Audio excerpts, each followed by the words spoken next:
โอเคสวัสดีครับทุกคนอยู่กับผมนะครับลิชกินแบ็กนะครับช่องนี้วันนี้เราก็ทำการเอาหินกับดินมาลงหน้าบ้านคือว่าตอนนี้ฝนมันตกแล้วหน้าบ้านมันแฉะมากนะครับทุกคนเพลงเขาจะไปยังไงเดี๋ยวไปชมกัน let's go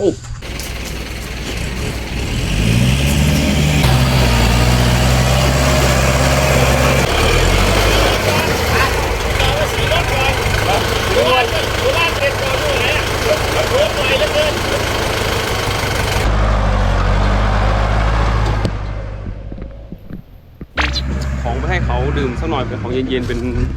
พวกเครื่องดื่มชูกำลังดีกว่าครับอากาศมันร้อนมากเลย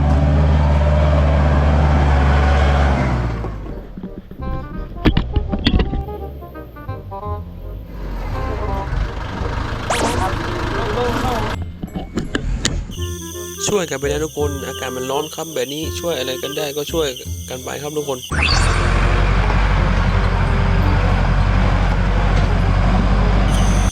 นี่ก็เสร็จไปประมาณหนึ่งนะครับรถถ่ายเขาถ่ายให้นะครับเสร็จไปประมาณหนึ่งที่เหลือก็เหลือจะเอาหินมาลงนะครับจากนั้นก็รอรถหินอย่างเดียวครับผมรอฝนตกสัก 2-3 รอบน่าจะดีน่าจะแน่นขึ้นครับแบบนี้เรียบร้อยไปแล้วครับการไถแล้วก็นวดดินให้มันแน่นขึ้นกว่าเดิมนะครับทุกคน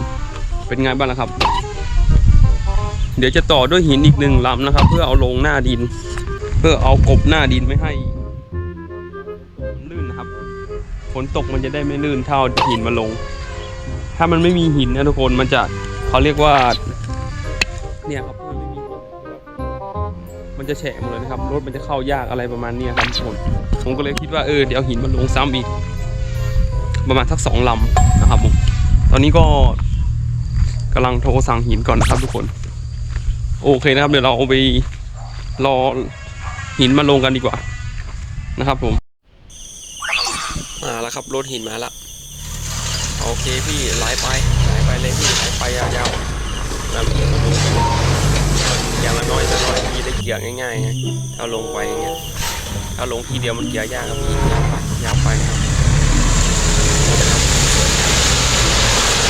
นี่แล้ว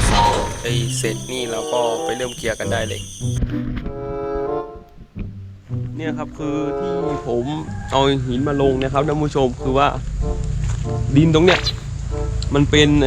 เขาเรียกว่าเป็นโคลนนะครับมันเป็นโคลนหมดเลยเวลารถมามันหล่มมันอะไรครับมันเดินทางมันลำบากนะครับเวลาเขาเข้ามาซื้อร้านร้านค้านะครับนี่ครับผมเลยเลือกใช้หินแบบนี้ดีกว่า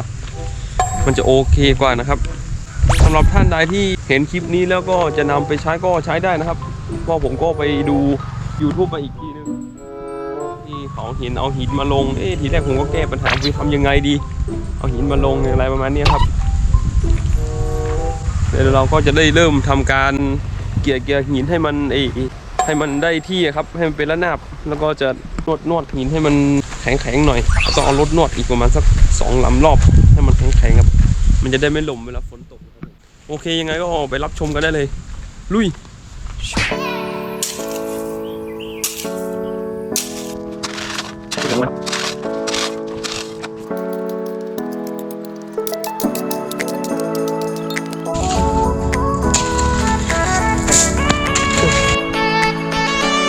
เอาละครับทุกคนตอนนี้ก็ไป 95% แล้วครับผมอาจจะพื้ว่าเป็นเสร็จไปเลยก็ได้ครับตอนนี้แต่เราก็เก็บรายละเอียดนิดๆหน่อยๆครับผมยังไงถ้าชอบคลิปนี้ก็อย่าลืมกดติดตามกดหัวใจให้ผมด้วยนะครับนี่นะครับทุกคนเขาเรียกว่าหินพุกนะครับหินพุกเอาละครับทุกคนตอนนี้เราก็ได้มาครึ่งทางแล้วนะครับผมแผนของเราก็จะสำเร็จแล้วครับตอนนี้ก็มืดลงอีกแล้วทำไมมันเหนื่อยจังวะไปลุยต่อ